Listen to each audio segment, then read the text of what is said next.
नमस्कार. झी 24 तास अनन्य सन्मान 2013 या दिमागदार आणि हृदयस्पर्शी सोहळ्यामध्ये आपणा सगळ्यांचं मनापासून स्वागत. अनन्य सन्मान आहे झी 24 तासचा एक खास उपक्रम, ज्यात होतो गौरव अशा गुणवंतांचा, ज्यांच्यासाठी कर्म हीच असते पूजा. समाजासाठी विविध क्षेत्रात वेगळं काहीतरी करणाऱ्या पण प्रसिद्धीच्या झोतापासून काहीशा दूर राहिलेल्यांचा गौरव केला जातो अनन्य संच्या रूपानं. सगळ्यात महत्वाचं म्हणजे हा पुरस्कार नाहीये, तर ही आहे समाजासाठी भरीव कामगिरी करणाऱ्यांसाठी एक मानवंदना. Zee 24 Taas Anannya Sanman 2013 in association with Loksatta, associate partner Tanvi herbal, Indu pharma, Swarg gold touch, Samruddha Jeevan multi state multipurpose cooperative society limited, Mohan group आणि banking partner TJSB bank. Zee 24 Taas अनन्य सन्मानचं हे 6वं वर्ष. सामान्यातील असामान्यत्वाचा गौरव म्हणजे अनन्य सन्मान. हे असामान्यत्व प्रकट होत असतं त्यांच्या कार्यामधून. ज्याच्या त्याच्या कुवतीनुसार ते चालू असतं, मग परिस्थिती अनुकूल असो वा नसो, कोणाची साथ सोबत असो वा नसो. अंधारातून प्रकाशाकडे त्यांचा हा प्रवास सतत सुरूच असतो. आणि या प्रवासात आश्वस्त करते ती पाठीवर पडलेली एखादी शाबासकीची थाप. आम्ही हेच करत आहोत झी 24 तास अनन्य सन्मानच्या रूपातून. आता मी व्यासपीठावर आमंत्रित करते झी मीडिया कॉर्पोरेशनचे CEO आलोक अग्रवाल यांना. May I request mister Alok to give welcome address please. Anannya Sanman का ये 6वां साल है. ये सिर्फ मराठी न्यूज चैनल की दृष्टि से ही नहीं, बल्कि पूरे महाराष्ट्र की नजर में भी एक महत्वपूर्ण पुरस्कार बन गया है. इस बार ये सम्मान किसे मिलेगा, इसकी उत्सुकता हम सभी को है. महाराष्ट्र की जनता भी इस सम्मान के महत्व को समझती है, क्योंकि पिछले 5 साल में जिन लोगों को ये सम्मान मिला है, उन्होंने समाज के लिए अपना योगदान आज भी जारी रखा है. पूरे साल हम लगन के साथ ऐसे महान व्यक्तियों की खोज में लगे रहते हैं. एक तरह से देखें तो इन सभी महान व्यक्तियों ने इस सम्मान को स्वीकार कर हमारे उद्देश्य को सफल बनाया है. अनन्य सम्मान के इस महत्वपूर्ण कार्यक्रम में अब आप सब आए हैं और इस प्रयास को सफल बनाने, उसके लिए आपका बहुत बहुत धन्यवाद. धन्यवाद आलोक जी. सर्वप्रथम प्रदान होतोय शिक्षण क्षेत्रासाठीचा झी 24 तास अनन्य सन्मान. हा सन्मान प्रदान करण्यासाठी आपण सर्वांच्या वतीनं मी मंचावर आमंत्रित करतोय मुंबईचे माननीय महापौर Sunil Prabhu, doctor GD Yadav, vice chancellor ICT, Zee media समूहाचे CEO आलोक अग्रवाल सर यांना मी विनंती करतो की त्यांनी या सन्माननीय अतिथींना व्यासपीठावर घेऊन यावं. प्रत्येकाला शिक्षण मिळालं पाहिजे असं आपण म्हणतो खरं, पण वास्तवात तसं ते मिळतं का? ग्रामीण भागात शिक्षणाची परिस्थिती सुधारण्यासाठी अनेक जण धडपडत असतात.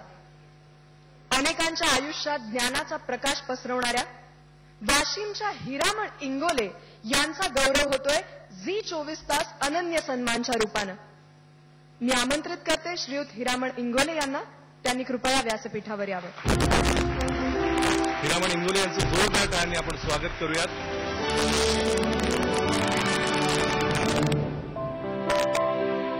मंगरुळपीर तालुक्यातली ही संत गाडगेबाबा प्राथमिक शाळा. शाळेत वर्ग 1ली ते 7वी पर्यंतचे आणि विद्यार्थ्यांची संख्या 250. शाळेतल्या अनेक विद्यार्थ्यांना एकवेळच्या जेवणाची भ्रांत. मात्र याच परिसरात असणाऱ्या या शाळेत ही मुलं शिकायला येतात. ही शाळा आहे स्वतः अशिक्षित असलेल्या हिरामण इंगोले यांची. काही वर्षांपूर्वी हिरामण यांना स्वतःची अशी काही ओळख नव्हती. जवळचं कोणी माणूस नाही, न कोणी दूरचा नातेवाईक. लोकांकडे पैसे मागायचे आणि गुजराण करायची. मग कधीतरी हॉटेलमध्ये कपबशाही धुवायच्या. संजय गांधी निराधार योजनेतून मिळणारा पैन साठवून ठेवायचा. आणि हे सगळं सुरू होतं ते उडाशी जपलेलं एक स्वप्न पूर्ण करण्यासाठी, स्वतःच्या शाळेचं. आज हिरामण यांचं स्वप्न प्रत्यक्षात आलंय. यासाठी त्यांनी थेट मुंबईपर्यंत ये-जा केली. अखेर 7 वर्षांनी त्यांच्या शाळेला मान्यता मिळाली. सुरुवातीला विना अनुदानित तत्वावर सुरू झालेल्या या शाळेसाठी अनेक मदतीचे हात पुढे आले. जे आपल्याला मिळालं नाही ते इतरांना मिळावं, यासाठी त्यांनी आयुष्यभर धडपड केली. आज हे सारे विद्यार्थी म्हणजे त्यांच्या संपूर्ण आयुष्याची पुंजी आहे. आज या साऱ्यांच्या नजरेतून हिरामण जग बघताय, आपलं स्वप्न सत्यात उतरलेलं बघताय.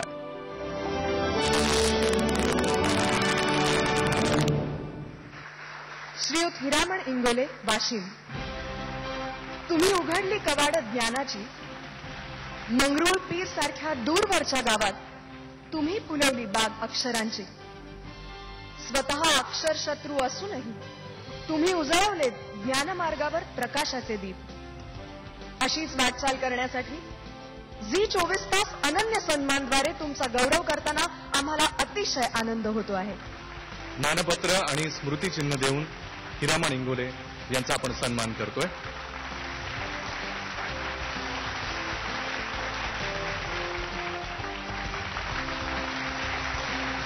झी 24 तास अनन्य सन्मान विजेते हिरामण इंगोले यांना मी विनंती करतो की त्यांनी आपलं मनोगत थोडक्यात व्यक्त करावं. झी 24 तासने मला इथं लय काही भक्कम काही सन्मान देण्याचे हे केले. जास्त मला बोलता येत नसते, त्यामुळे मी बोलत नाही. माझे 2 शब्द सांग. धन्यवाद इंगोले साहेब. यानंतर मी यादव सरांना विनंती करेन की त्यांनी देखील आपलं मनोगत व्यक्त करावं. गणितात असं एक म्हटलं जातं, एकावरती 0 म्हणजे अनंत, एकावरती 2 शून्य सुद्धा अनंतच पण अनोत्तर. या व्यक्तीला दृष्टी नसतानाही त्यांनी जी आपल्या समाजाला दृष्टी दिली त्याला तोड नाही.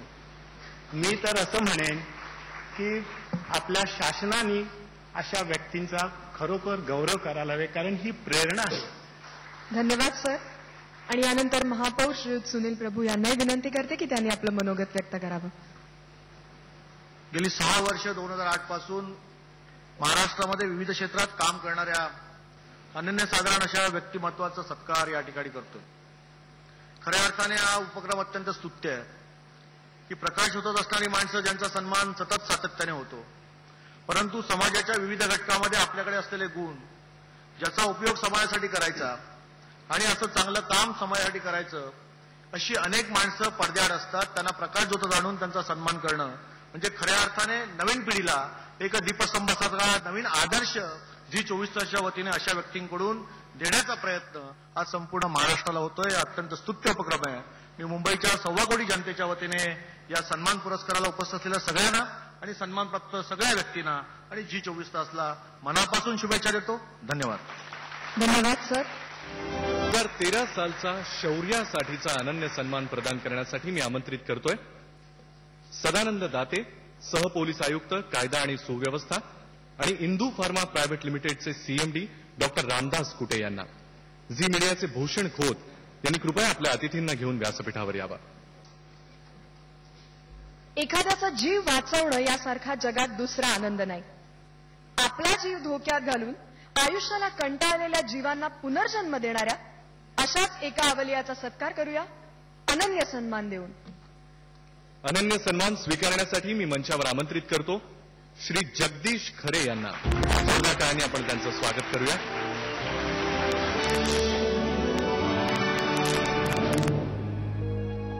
शहराच्या मध्यभागी असलेला गांधीसागर तलाव म्हणजे नागपूर शहराचं वैभव. पण आयुष्याला कंटाळलेले अनेक जीव इथे येतात ते मृत्यूला कवटाळण्यासाठीच. या जीवांना आत्महत्येपासून परावृत्त करण्याचे काम गेली 15 वर्ष करतायत जगदीश खरे. नागपूरच्या महानगरपालिकेत काम करणारे ते साधे सफाई कर्मचारी, पण अनेकांसाठी ते आहेत एक देवदूत. या ठिकाणी आत्महत्या करण्यासाठी येणाऱ्या अनेक जीवांना त्यांनी वाचवलंय, ते स्वतःचा प्राण धोक्यात घालून. हाताला जेव्हा काम नव्हतं तेव्हा याच तलावाच्या काठावर ते अग्निशमन दलाच्या कर्मचाऱ्यांना मृतदेह काढताना पाहायचे. त्यावेळी या मृतदेहांची होणारी हेळसांड कुठल्याही संवेदनशील मनाला यातना देणारीच. त्यातूनच त्यांनी या कामाला सुरुवात केली. आज तलावाच्या तळाशी असलेले मृतदेह ते स्वतः उडी मारून काठावर आणतात. आतापर्यंत त्यांनी 1000हून अधिक मृतदेह पाण्याबाहेर काढलेत आणि हे सगळं सुरू आहे कुठल्या स्वतः उडी मारून काठावर आणतात. आतापर्यंत त्यांनी 1000हून अधिक मृतदेह पाण्याबाहेर काढलेत आणि हे सगळं सुरू आहे कुठल्याही आर्थिक मदतीशिवाय. मात्र स्वतःच्या जीवाची पर्वा न करता मृतदेह बाहेर काढताना त्यांच्या चेहऱ्यावर खंत असते, ती एक आयुष्य आपण वाचवू शकलो नाही याचीच. श्री जगदीश खरे, नागपूर. जीव धोक्यात घालून तुम्ही दिलत अनेकांना जीवनदान, बुडणाऱ्यांना आधार देताना दाखवलं शौर्य आणि धाडस, म्हणून हा अनन्य सन्मान. उन्हातानात पावसा पाण्यात टाकला नाही कधी वसा, अनन्य सन्मानच्या रूपानं सलाम तुमच्या कर्तव्यनिष्ठेला, सलाम तुमच्या जिगरीला. जगदीश खरे यांना शौर्यासाठीचा अनन्य सन्मान 2013 प्रदान करण्यात येतोय.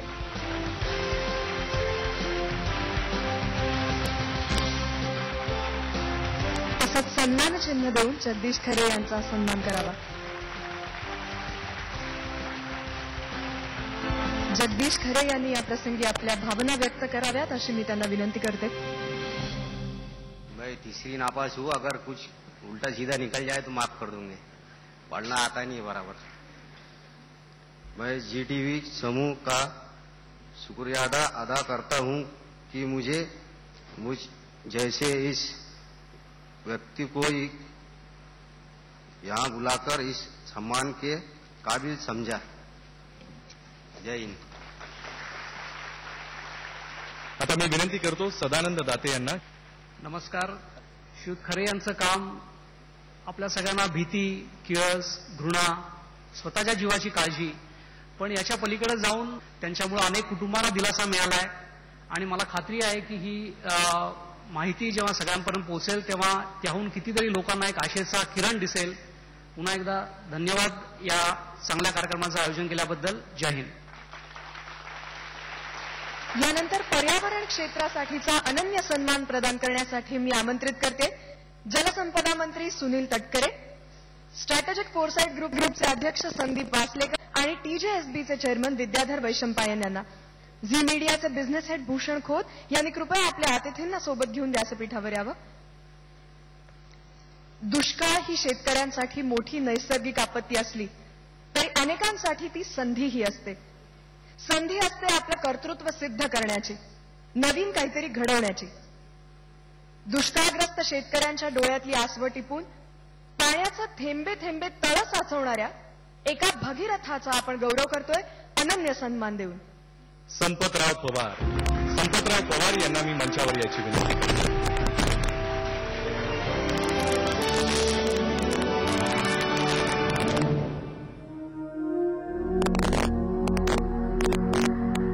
सांगली जिल्ह्यातला खानापूर म्हणजे कायमस्वरूपी दुष्काळी तालुका. पण दुष्काळ म्हणजे केवळ निसर्गाचा कोप असं न मानता आपल्या गावाचा, आपल्या परिसराचा विकास आपण साधायचा असतो आणि त्यासाठी नेहमीच सरकारी मदतीवर अवलंबून राहायचं नसतं. हे बलवडी गावच्या संपतराव पवार यांचं तत्व. आपणच आपापला वाली व्हायचं, स्वयंप्रकाशित व्हायचं. याच मार्गावरून गेली 40 वर्ष तत्वनिष्ठ संपतराव यांचा प्रवास सुरू आहे. पर्यायी साधनांचा शोध घेत दुष्काळी भागात लोकसहभागातून त्यांनी असे अनेक उपक्रम राबवले जे अनेकांसाठी मार्गदर्शक ठरतील. दुष्काळग्रस्तांच्या योग्य मजुरीसाठी केलेलं आंदोलन असो, याच प्रश्नी काढलेली विज्ञान यात्रा असो, ब्रिटिशकालीन तगाई पद्धत बंद करण्यासाठी दिलेला लढा असो किंवा वाळू उपशाविरोधात केलेलं आंदोलन असो, संपतराव पवार यांचा उद्देश एकच, दुष्काळ निर्मूलन. त्यांच्या प्रयत्नांमुळे राज्यातली पहिली चारा छावणी याच भागात शासनाला सुरू करावी लागली. या लोकसहभागातूनच राज्यात अवघ्या 7 लाख रुपयात त्यांनी 1989 मध्ये बळीराजा धरण उभारून दाखवलं. निसर्गाची कार्यपद्धती समजून घेऊन लोकसहभागातून येणाऱ्या पिढ्यांसाठी डोळस धोरण आखलं पाहिजे या निष्ठेनेच आज 70 ओलांडलेले संपतराव पवार आपला भगीरथाचा वारसा जपत आहेत. श्री संपतराव पवार, सांगली. दुष्काळग्रस्त भागात पोहोचवलीत गंगा, केलेत भगीरथ प्रयत्न, आनंदला बळीराजा. फुलवून टाकलीत कोमेजलेली आयुष्य. दुष्काळात संधी फुलवणाऱ्या तुमच्या प्रयत्नांना सलाम अनन्य सन्मानच्या रूपानं. पर्यावरण क्षेत्रासाठीचा अनन्य सन्मान 2013 प्रदान करण्यात येतोय सांगलीच्या बलवडी गावच्या संपतराव पवार यांना. मी विनंती करतो संदीप वासलेकर यांना की त्यांनी मानपत्र प्रदान करावं. जलसंपदा मंत्री सुनीलजी तटकरे यांनी सन्मान चिन्ह देऊन त्यांचा सन्मान करावा.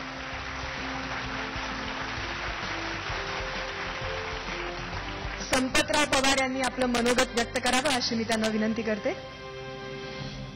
सामान्य समाजाच्या आणि लोकांच्या ज्या काही कार्यशक्तीला चालना देऊन काही काम होऊ शकतं, त्या शक्तीतून घडलेल्या स्थित्यंतराला जे एक सन्मान देऊन ती पुरस्कार त्यांनी मला दिला, हा खरं म्हणजे माझा नसून हा या दुष्काळमुक्तीच्या संघर्षामध्ये स्वतःच्या सामर्थ्यानं स्वाभिमानानं जगण्याचा मार्ग शोधणाऱ्या समूहाचा आहे. हा खरं म्हणजे माझाच नाही, पण लोक जेव्हा उठतात तेव्हाच काहीतरी घडू शकतं आणि हे सामर्थ्य लोकात असतं, याचा शोध घेणारा मी कार्यकर्ता आहे. जे काही घडलं असेल ती लोकांची शक्ती आहे आणि लोकांचा सन्मान आहे असं मला या निमित्तानं वाटतं. धन्यवाद संपतजी. यानंतर संदीप वासलेकर यांनी मार्गदर्शन करावं अशी मी त्यांना विनंती करते. येत्या 15-20 वर्षामध्ये निसर्गाच्या गरजा वर्सेस मानवी हाव हे सगळ्यात मोठं राजकारणाचं पायाभूत तत्व राहील. आणि जे कोणी निसर्गाचा समतोल राखण्याची जी गरज आणि मानवाच्या विकासाची जी गरज ह्याचा सुवर्ण मध्य जो गाठू शकेल तोच खऱ्या अर्थाने दूरदृष्टी राजकीय नेता ठरेल. जी 24 तासनी होणाऱ्या या संभाव्य बदलाची दखल घेतली, पर्यावरण क्षेत्राचा सन्मानामध्ये उल्लेख करून, त्यामुळे जी 24 तासचा खरोखरच एक पाऊल पुढे आहे असं म्हणायला हरकत नाही. धन्यवाद सर. आणि यानंतर माननीय सुनील तटकरे यांनाही आपलं मनोगत व्यक्त करण्याची विनंती करते. खरं तर गेले 6 वर्ष जी 24 तास हा जो उपक्रम केला, महाराष्ट्रातल्या ग्रामीण जीवनाचं प्रतिबिंब होणाऱ्या व्यक्तिमत्वाने जे काही काम केले, सरकारच्या विधायक कार्यामध्ये दीपस्तंभाप्रमाणे मार्गदर्शन करणारे ते निश्चितपणाने आहेत. खरं तर पुढच्या कालावधीमध्ये या सर्व व्यक्तिमत्वांनी केलेल्या कार्याचा सखोलपणाने विचार करत आम्हाला आमच्या कार्यामध्ये तशा पद्धतीची भरविता आणता आली तर या कार्यक्रमापासून आम्हाला खूप काही शिकायला मिळालं असंच निश्चितपणाने म्हणता येईल. सन्माननीय गौरवार्थींचं मनपूर्वक अभिनंदन. धन्यवाद. झी 24 तास, एक पाऊल पुढे.